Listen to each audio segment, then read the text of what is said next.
Okay, aloha friends.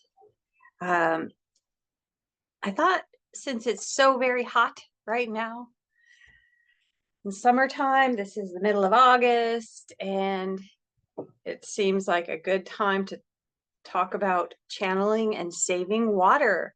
This is from step 6 of the book, The 8-Step Path to Creating a Food Forest. And it's all about saving water in your soil, basically. That is the most important place to save your water. So we'll go ahead and read through this. So step 6, channel and save water.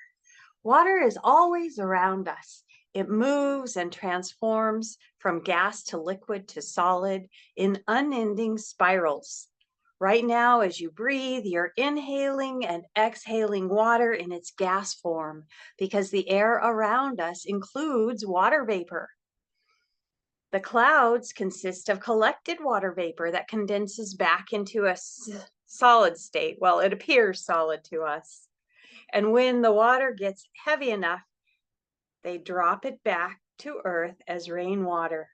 So the water collects into the form of drops and then falls back down as rainwater.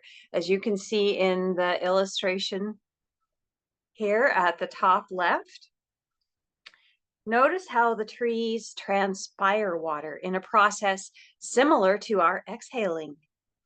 So they release water from their leaves, and the soil releases moisture as it evaporates under the sun's heat. So in this hot sun, they're losing water. And here in the Southwest, we experience dryness and drought. So we are very thankful to our local water company for providing the water we receive at our home. Still, we have been in the habit of conserving water all along. So we treat water with respect and reverence and put a lot of thought and effort into making the most of the water we have. According to the water company, we are good at it too. During the years we have lived here, our home used an average of 42% less water than the average neighbor. Imagine that. We are growing lots of food and still using less water than our average neighbors. In this step, I share the techniques that we use to save water in the soil, and we will go over some classic land sculpting methods to help you channel rain and store it in the ground. Before diving into that, you probably need to know how to think about watering your newly planted trees and bushes. So first, let's cover the topic of watering your new plants, and then we will cover the water saving and channeling methods. So the art and science of watering your plants. Watering your new plants is an art that you, dear food forester, are already well prepared to master.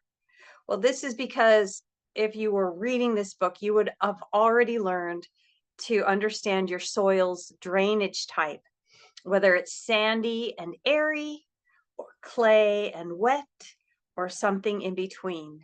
And that actually was in a previous chapter. So that's something we can look at another time.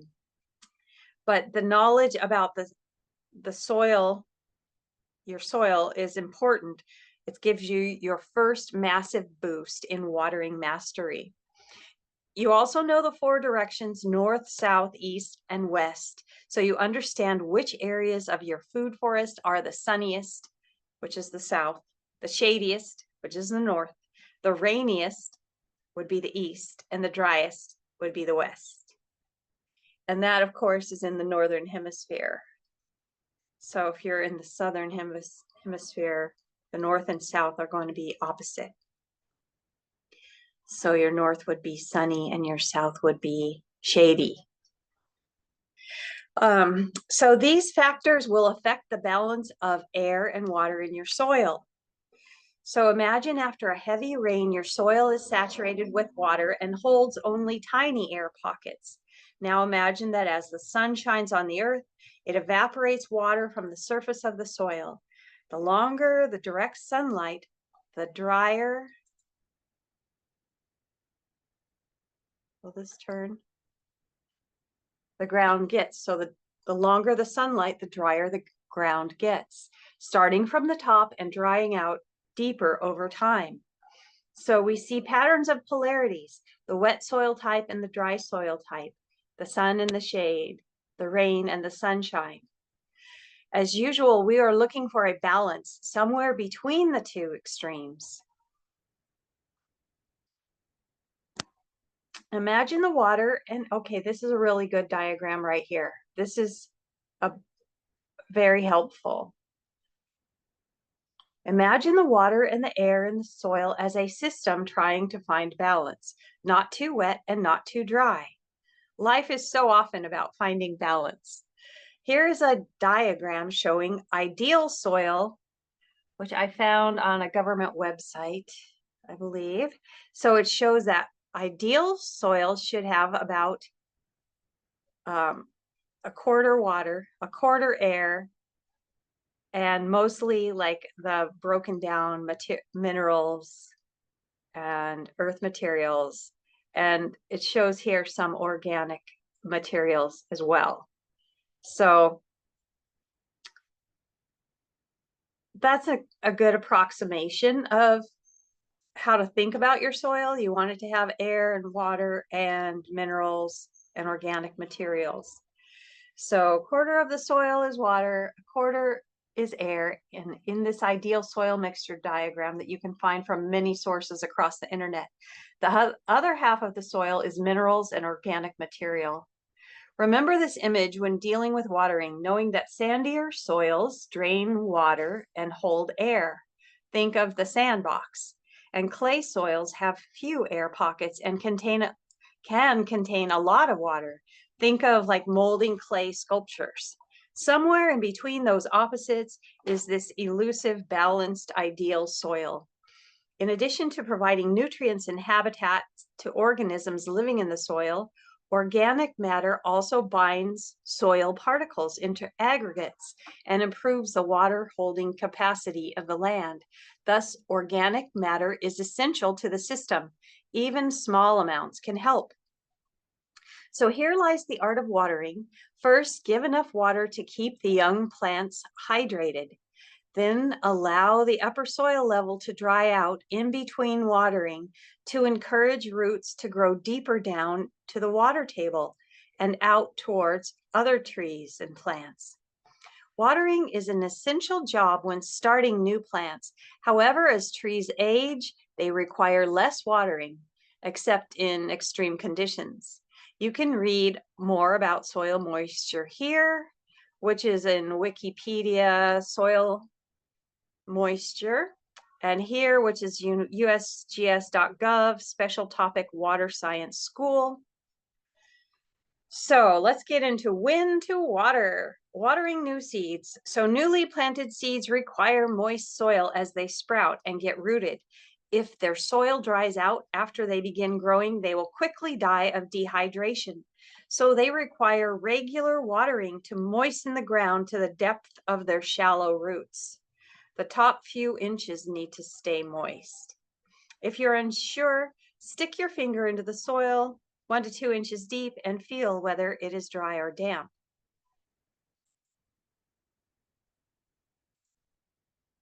Play it safe and water new seeds daily if the weather is hot. However, you need not water if it's raining, so it is best to plant seeds during rainy weather. That's my favorite time to plant seeds. So watering young plants. Imagine that you recently planted a young tree whose roots penetrate down only a foot deep. If the top 1 foot of soil dries out, the tree will not have water on those roots and soon show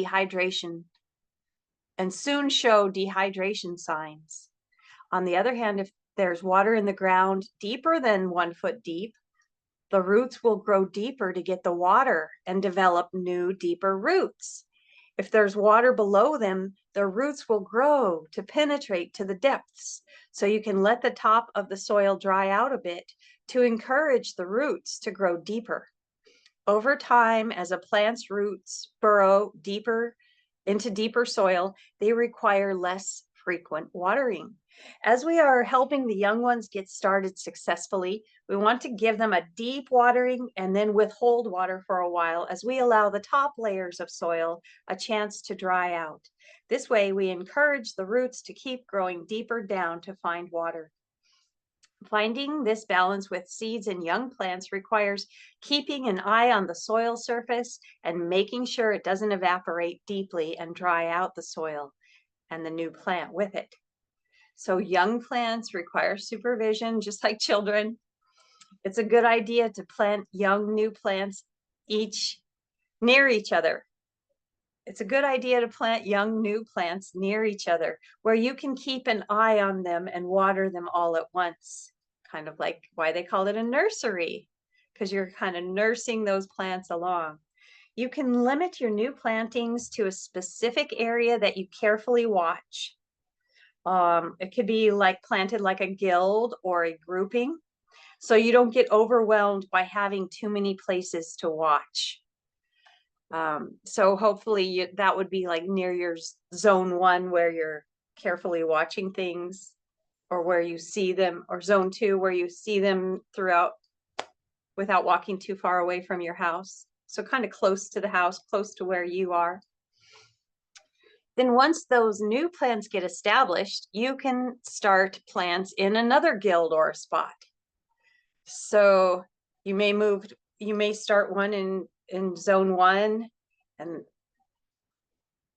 that will get established and you feel like they're doing fine. You can move on to another spot, maybe in zone 2, get that established, or however you want to do it. But it's kind of nice to start to be able to keep an eye on your brand new starts, because it can get overwhelming if you do too many all at once. So you already know that roots grow out laterally and down. By growing sideways, the roots touch each other and they can share water and nutrients. And by growing down, they may reach deep enough to tap into the water table. So let's talk about watering older trees. If you see an older tree in distress, dropping fruit or leaves, check the soil and water it deeply through the watering pipe if it's dry. The water table can drop over the summer, and the tree may still need water even if it's decades old. While a tree is fruiting or growing fruit, it will require a lot of water to make juicy fruits. So keep a special eye on the fruiting trees. When I was pregnant with my children, I drank water almost constantly, and the trees seem to be like thirsty like that when they are pregnant with fruit.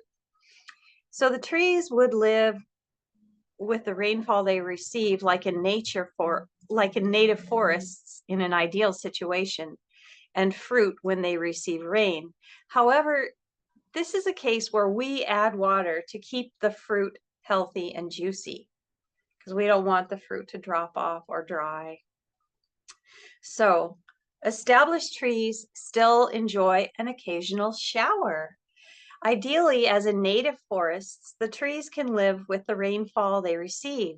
And because tall trees reach the sky, their leaf surfaces condense atmospheric moisture into droplets and channel the droplets down to their roots. So the tall trees can drink rain from the clouds. However, the older trees still enjoy, on a hot summer afternoon or early evening, a lovely shower. It's fun to grab a hose and spray off dust and insects from the tree's foliage, and the trees seem to appreciate a refreshing cleansing and cooling off.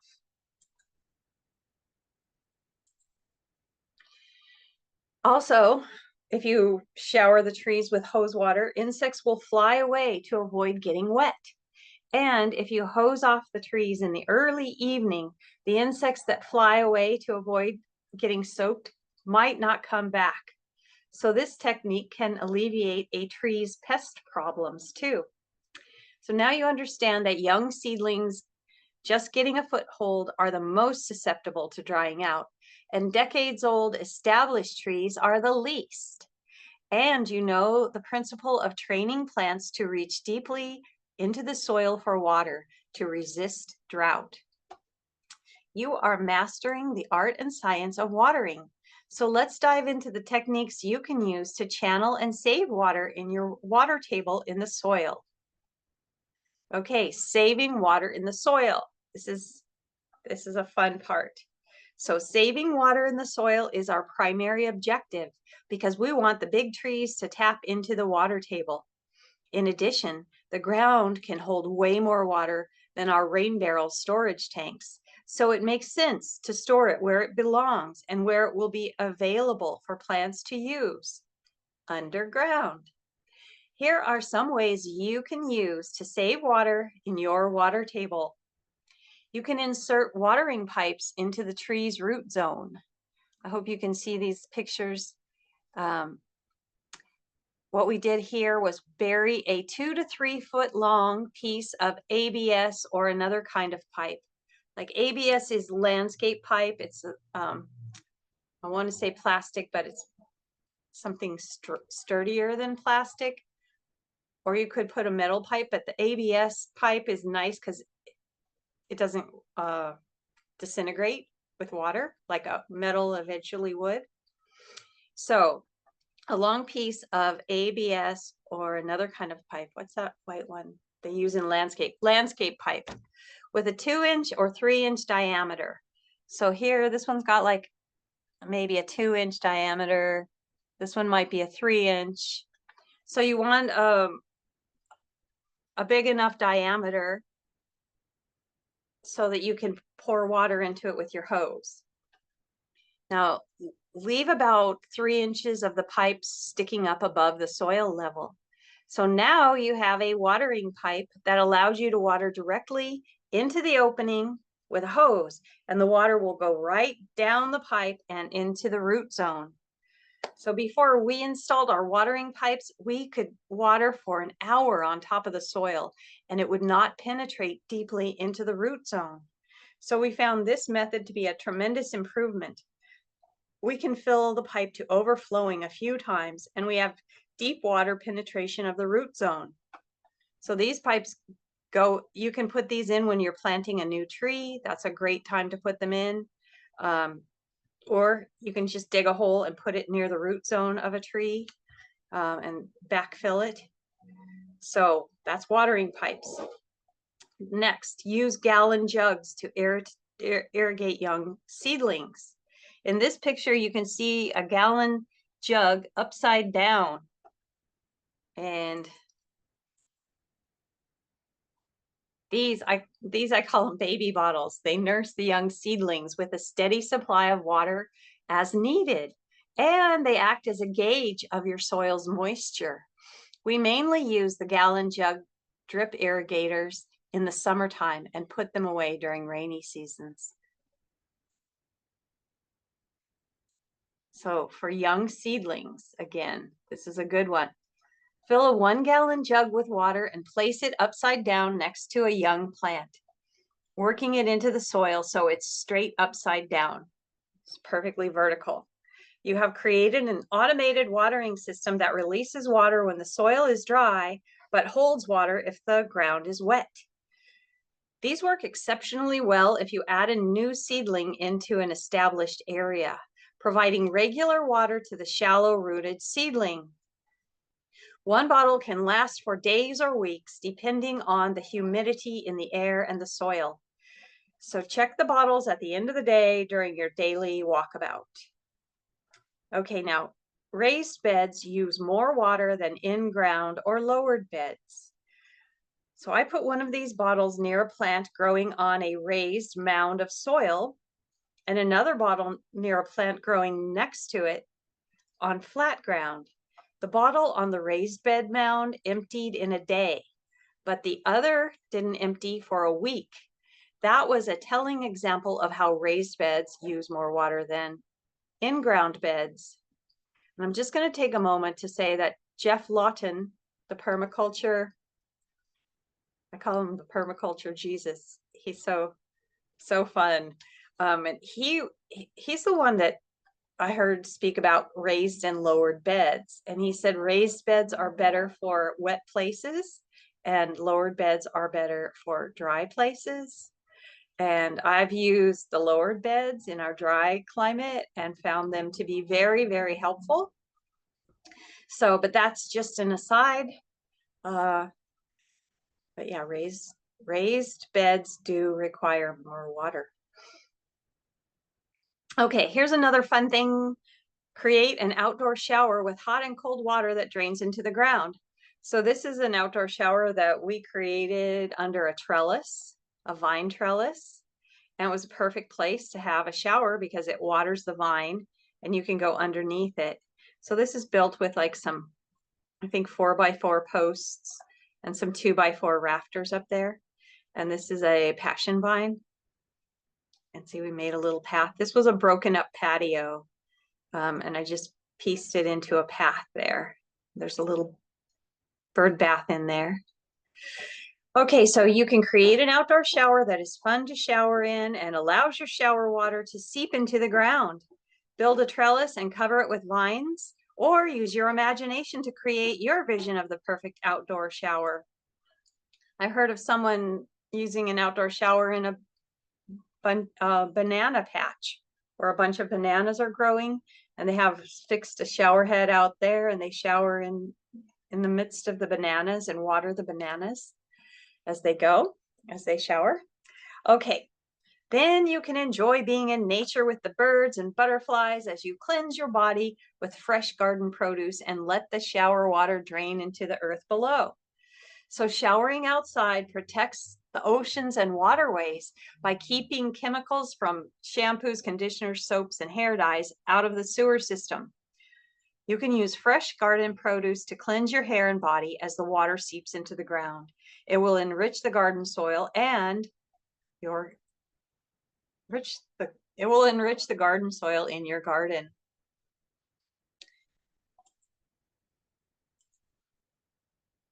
So lemons and aloe cleanse and moisturize the skin. Aloe is very easy to grow in drought areas. It's very drought tolerant. And we have lemon trees here also. So here are a couple of our forest-friendly body cleansing recipes that we use in the outdoor shower. You can take a whole lemon, cut it or poke a hole in it and squeeze it over your scalp and hair, massage your scalp and rinse out the pulp. The lemon's fragrant oil smooths your hair and makes it easy to comb. And then after you rinse the lemon from your hair, break the lemon into 2 or 3 pieces and use these pieces to cleanse the rest of your body. Your skin will feel the moisturizing lemon oil from the lemon peel and the tingle of the juice, washing any cuts or scrapes in your skin.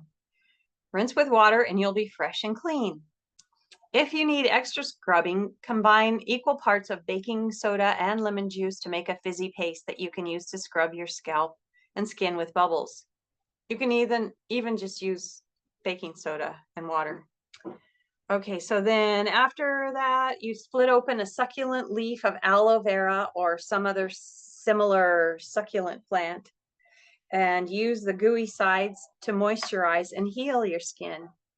To finish your garden grooming, rub fragrant forest plants on your skin so the plant oil will perfume you. Some ideas are chamomile, rose, lavender, sage, and rosemary. Many beautiful smelling leaves, fruits, and flowers are growing. Grow beautiful smelling plants in your food forest so you'll have them on hand always. And then I go in here to some forest-friendly ways to color your hair. We found that the aloe arborescens blades have a lovely sort of golden dye in them. They stain everything, sort of a golden brown. Those are fun to use. And you can just, it actually really dyes hair and clothing and soothes skin. Plus it multiplies. So in this picture, we started with one little aloe and then we got a whole bunch. And now we even have a whole bunch more than that.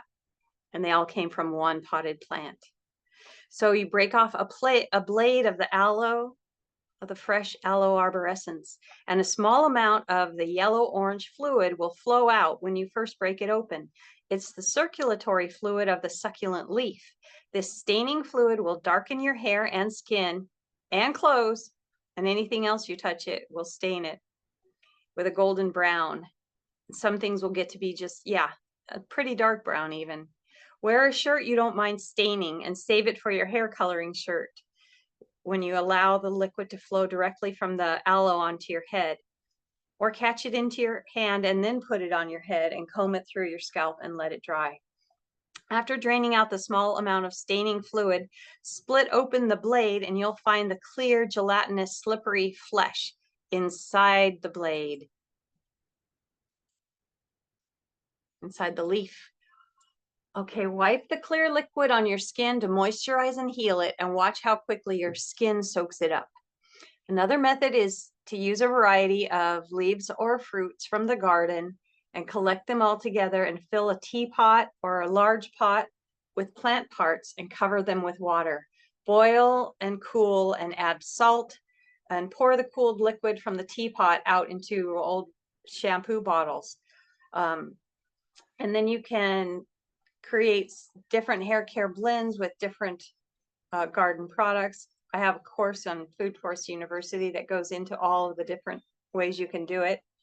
And then you would comb, you would, let's see.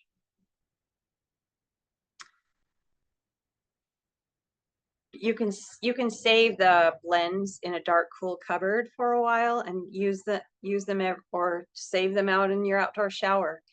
And or you can outside, you can be wearing an old t-shirt that you don't mind staining, and you can squeeze or spray the dye on the roots of your hair. And these are ways you can color darken your hair as you get older if you need to do that. And you can comb it to the ends of your hair and add more as needed to saturate the hair. And then you let your hair dry in the sun, and then it's fully dyed.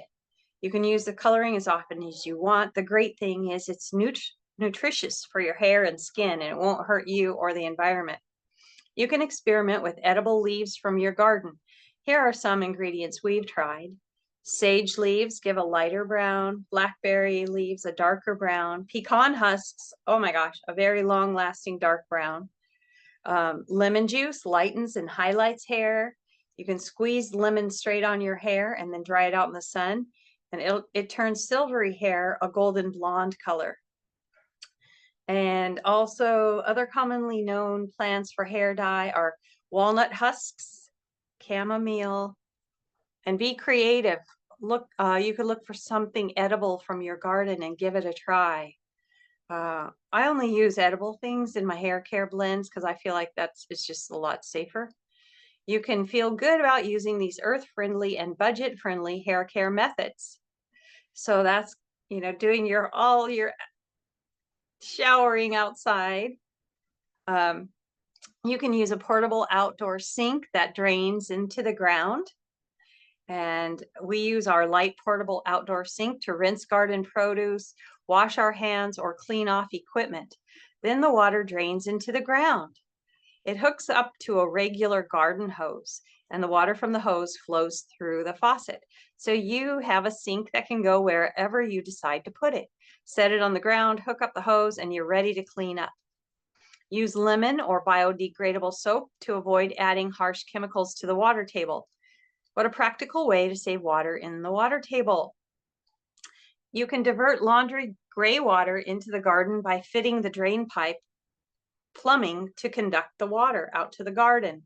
We used a garden hose attached with a fitting from the washing machine drain pipe, which was nice because we could water different places in the garden.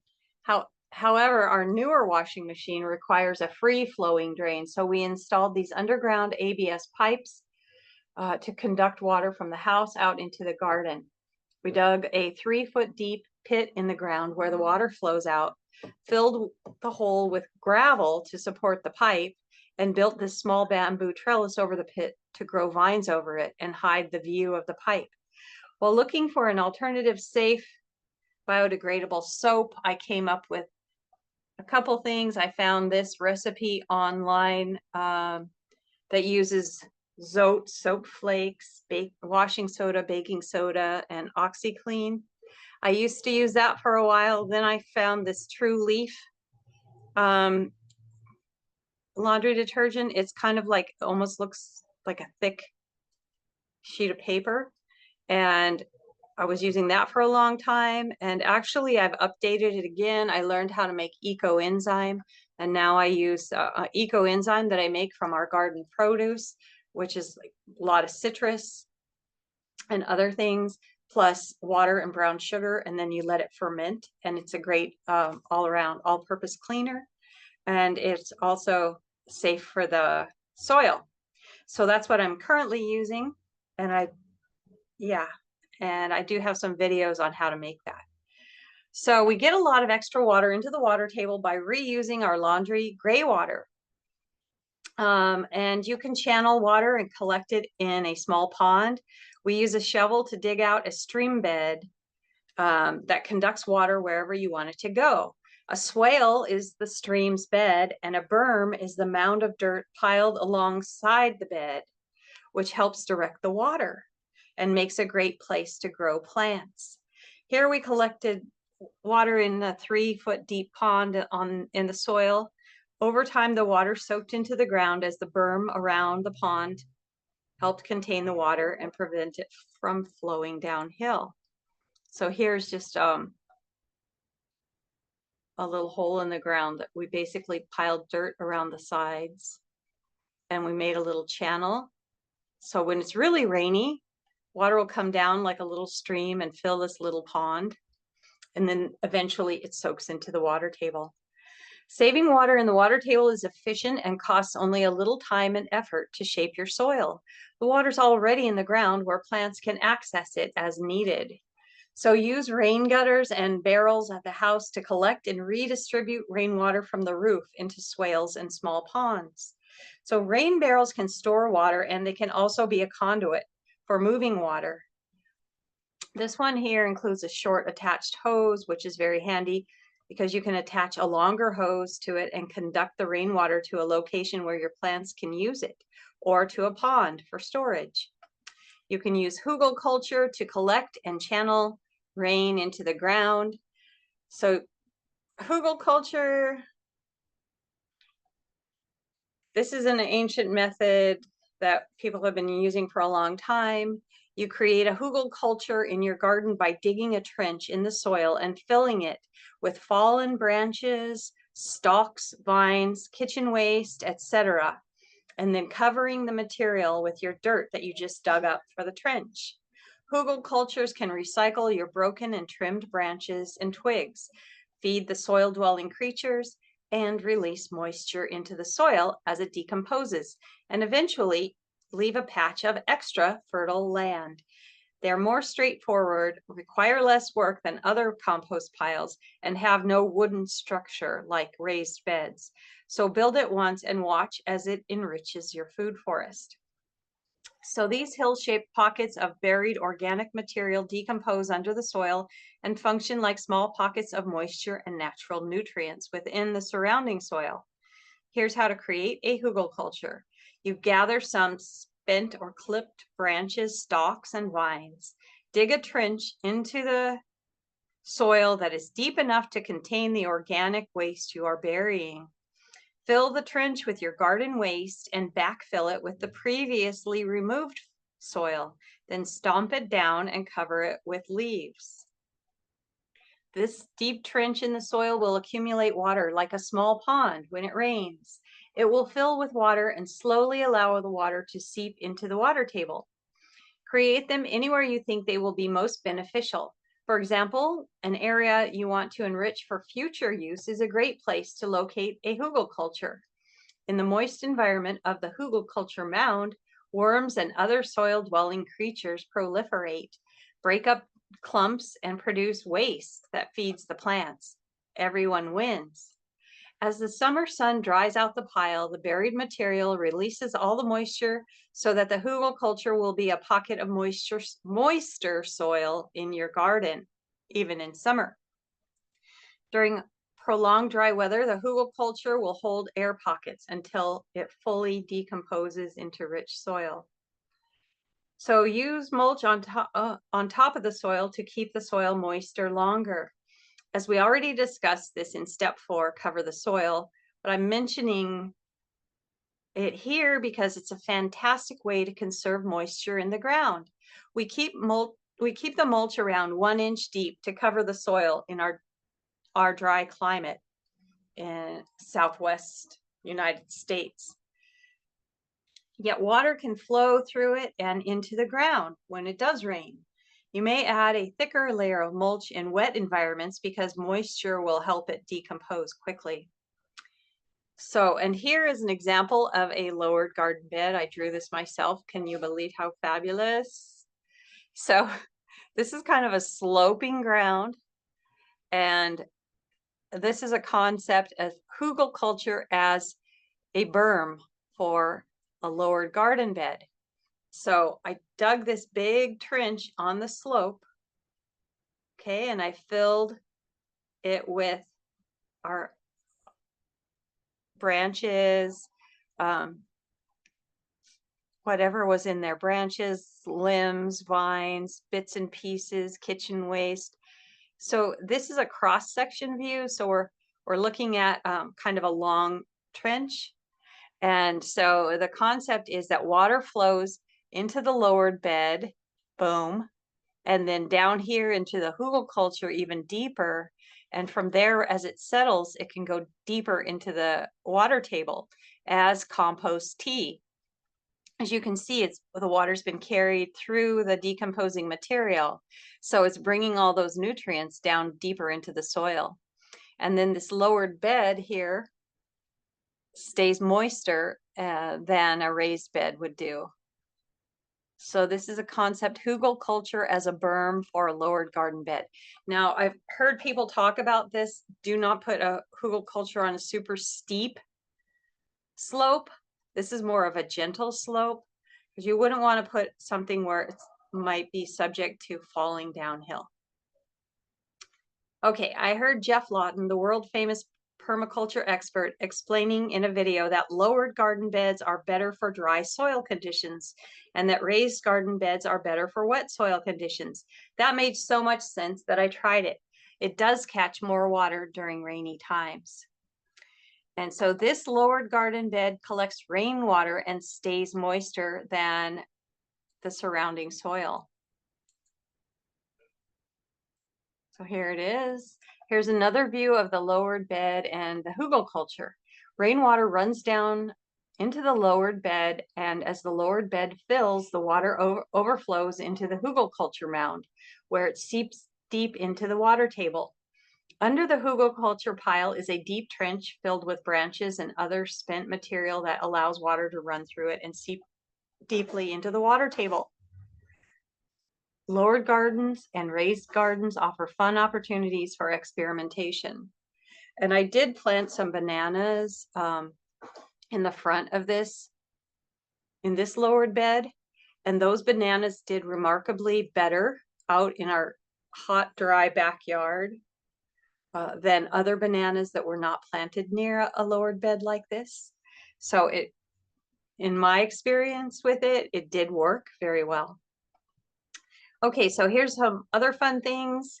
We use water filters, garden hoses, timers, sprinklers, and drip hoses for watering plants. Use porous drip soaker hoses and regular garden hoses with sprinkler heads or timers. And the timers allow us to turn on the water and let it run for the chosen amount of time, knowing that it will shut off on its own and freeing us to do other things as the sprinklers run. Above is a water filter designed to be attached to a hose faucet. Here's a water filter. This is a timer. The hose timer works like a kitchen timer. Simply attach it to a hose bib, dial the timer to the desired amount of time, and turn on the water to whatever pressure works. It will count down and shut off automatically, so you don't have to remember to turn off the water. It's very helpful. You can use the porous soaker hose, which allows water to seep out evenly and slowly, soaking into the soil below it. Place the soaker hose strategically throughout your seedling beds to water the ground gently.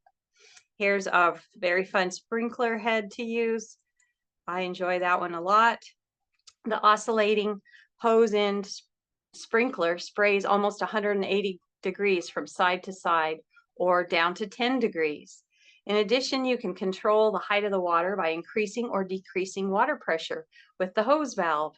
So it turns out to be a very versatile system for watering small or large areas. Now, food forester, go forth and be the master of water in your food forest. And here is a quote: "Water is the mother of the vine, the nurse and fountain of fecundity, and the adorner and refresher of the world," by Charles Mackay. So fecundity is a word that means bounty. All right. So here you go, food forester, on to step 7 of your path to creating a food forest.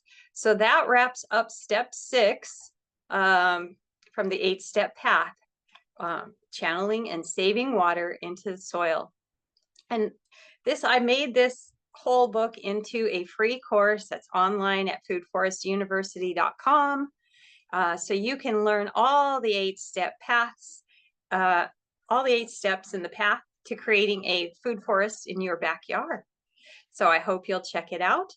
And thank you for watching this video.